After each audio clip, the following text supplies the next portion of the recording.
বাসুদেবপুরে জাগ্রত শ্মশানেশ্বরী কালীর অজানা কাহিনী। নমস্কার বন্ধুরা, স্বাগত আমাদের চ্যানেলে। সম্পূর্ণ তথ্যটি সংগ্রহ করা আপনাদের কাছে অনুরোধ, ভিডিওটি আপনারা সম্পূর্ণ দেখুন। হাওড়া জেলার সাকরাইলের বাসুদেবপুর গ্রামে রয়েছে পতিতপাবনী শ্মশানেশ্বরী কালী মন্দির। মন্দিরের বয়স 100 বছরেরও বেশি। আন্দুল স্টেশনে নেমে বা সড়ক পথে বাসুদেবপুর পাঁচমাথা মোড়ের কাছেই রয়েছে এই মন্দির। বাসুদেবপুর গ্রামের পাশ দিয়ে বয়ে চলেছে গঙ্গা নদী। প্রবাহিত গঙ্গার তীরেই রয়েছে শ্মশানকালীর মন্দির। জানা যায় শতবর্ষ আগে এই অঞ্চলে ছিল জঙ্গল। অসত্য পাকুড় বটের জঙ্গলে তেমন জনবসতি ছিল না। থাকার মধ্যে কয়েক ঘর কুমোর, তিলি আর জেলেদের বসবাস ছিল। দিনের বেলাতেও গা ছমছমে পরিবেশ।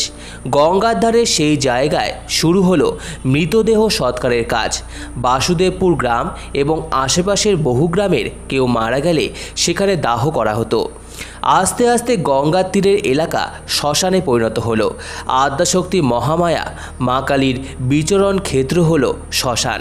তিনি যেমন জীবের সৃষ্টি করেন, তেমনি সংহারও করেন। গ্রামবাসীরা ভাবলেন শ্মশানে মা কালীর আরাধনা করা দরকার। এই ভাবনা থেকেই তৈরি হয়েছিল মায়ের মন্দির।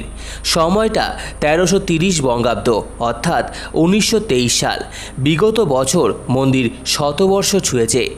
একদা মন্দির ছিল কড়িবর্গার ছাদ দেওয়া পাকা একটি ঘর মাত্র। চারিদিকে টিনের চাল দিয়ে তৈরি বারান্দা। শ্মশানেশ্বরী মায়ের মন্দিরে তদানীন্তন সময়ে কোনো ভৈরবের মন্দির ছিল না।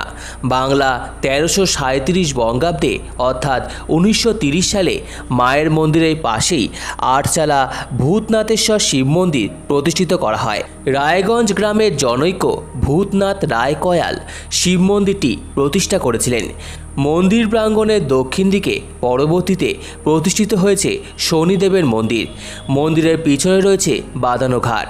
উত্তর দিকে পঞ্চমুণ্ডির আসন এবং মা তারার মন্দির। প্রাচীন বকুল গাছ অক্ষয় বকুল মন্দিরের প্রাচীন সময়ের সাক্ষী। মন্দির সংস্কার করা হয়েছে 1971 সালে।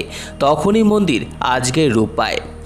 এই মন্দিরে দেবী কালিকা শ্মশান অধিষ্ঠাত্রী হলেও দেবী কিন্তু শ্মশানকালী নন, তিনি দক্ষিণাকালী বা ভদ্রকালী। দেবীর পদতলে বিরাজ করছেন দেবাদিদেব মহাদেব।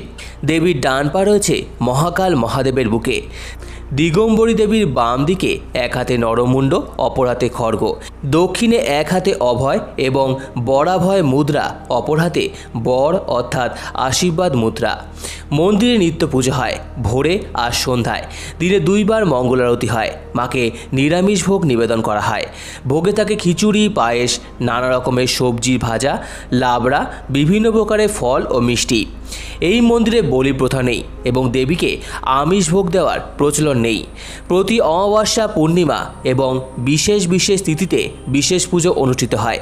কার্তিক মাসের দীপান্বিতা কালী পুজোর সময় 3 দিন ব্যাপী উৎসবের আয়োজন করা হয়। ভক্তদের বিশ্বাস দেবী অত্যন্ত জাগ্রত। দূর দূরান্ত থেকে নিত্যদিন ভক্তদের সমাগম হয় এই মন্দিরে। ভক্তরা বলেন দেবী পতিতপাবনী এবং করুণাময়ী। ভিডিওটি সম্পূর্ণ দেখার জন্য আপনাদের সকলকে অসংখ্য ধন্যবাদ। ভিডিওটি ভালো লেগে থাকলে লাইক, কমেন্ট, শেয়ার করবেন এবং চ্যানেলটিকে অবশ্যই সাবস্ক্রাইব করুন। ধন্যবাদ।